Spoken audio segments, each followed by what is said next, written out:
मराठा समाजानं राज्यामध्ये 35% आरक्षणाची मागणी केली होती, पण सरकारनं केवळ 16% आरक्षण देऊन मराठा समाजाच्या तोंडाला पानं पुसण्याचा प्रयत्न केलाय, असा आरोप शिवसंग्रामचे अध्यक्ष विनायक मेटे यांनी केलाय। आगामी विधानसभा निवडणुकांमध्ये मराठा समाज नाराज होऊ नये म्हणून शासनानं इच्छा नसताना हा अर्धवट निर्णय घेतला असल्याचं सुद्धा मेटे म्हणाले।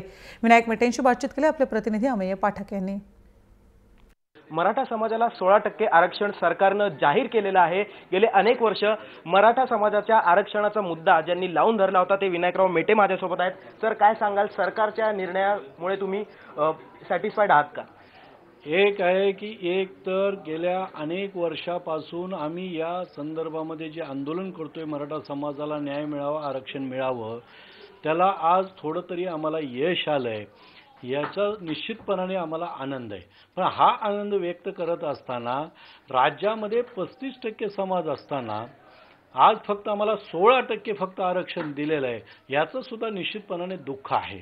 कारण पूर्ण न्याय गेल्या जसा अनेक वर्षापासून पूर्वीपासून आमच्यावर अन्याय केलेला आहे, तसं आरक्षण देताना सुद्धा हात आखडताच ठेवलेला आहे आणि तोही अन्यायच केलेला आहे। या निर्णयापासून जर कुठे तुम्ही असमाधानी असाल सर्व बाबी तपासल्यानंतर, तर पुढे तुमची काय भूमिका असू शकते? जर आम्हाला पूर्ण समाधान नाही झालं तर आमचा लढा हा निश्चितपणे पुढे सुरू राहील, त्याचं आंदोलन सुद्धा सुरू राहील, आम्ही ते थांबवणार नाही। आता मराठा आरक्षणाचा अर्धा मुद्दा जर निर्णय घेतला असेल, अर्धा जरी न्याय त्यांनी दिला असेल, तरी छत्रपती शिवाजी महाराजांचा स्मारकाचा तसाच प्रश्न त्यांनी लोंबकळत अनेक वर्षापासून ठेवलेला आहे। अण्णासाहेब पाटील आर्थिक विकास महामंडळाला 5 पैसे अजून देण्याचं काम केलं नाहीये। आमच्या मुलांच्या शाळेंच्या फीस जी असते विद्यार्थ्यांची ती भरायचं नाव शासन काढत नाही। अनेक प्रश्न आहेत, ही लढा आमचा थांबणार नाही, पुढे चालू राहील।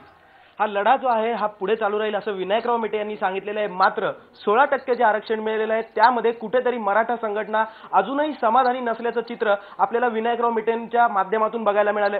व्हिडिओ जर्नलिस्ट प्रतीक सोबत अमेय पाठक, जय महाराष्ट्र, मुंबई।